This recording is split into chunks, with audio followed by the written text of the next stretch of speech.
آیت نمبر 1 میں ارشاد خداوندی ہے لا اقسم بہذا البلد، ہمیں اس شہر مکہ کی قسم۔ اس شہر کی نسبت سے اسے سورہ بلد کہا جاتا ہے۔ اس سورت کا موضوع انسان کی سعادت اور شقاوت ہے۔ سورت کی ابتدا میں اللہ پاک نے 3 قسمیں کھا کر فرمایا ہم نے انسان کو بڑی مشقت میں پیدا کیا ہے، یعنی اس کی زندگی محنت اور مشقت اور جفاکشی سے عبارت ہے۔ کبھی فقر و فاقہ، کبھی بیماری اور دکھ، کبھی حوادث اور آلام، کبھی بڑھاپا اور موت، پھر قبر کی تاریکی اور منکر نکیر کے سوالات، پھر قیامت اور اس کی ہولناکیاں۔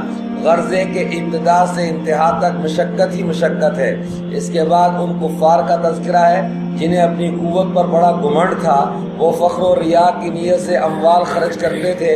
ایسے لوگوں کو آنکھوں، ہونٹوں، زبان اور ہدایت جیسی نعمتیں یاد دلائی گئی ہیں۔ پھر قیامت کے شدائد و مصائب کا تذکرہ ہے جن سے ایمان اور عمل صالح کے علاوہ کوئی چیز چھٹکارا نہیں دے سکتی۔ سورت کے اختتام پر انسانوں کو اونچی گھاٹی پر چڑھنے کا حکم دیا گیا ہے۔ اونچی گھاٹی سے مراد وہ اعمال ہیں جو نفس پر شاق گزرتے ہیں، یعنی انسانوں کی گردنیں چھڑانا غلامی سے، قید و بند سے اور جہنم کی آگ سے، یوں ہی یتیموں اور مسکینوں کو کھانا کھلانا۔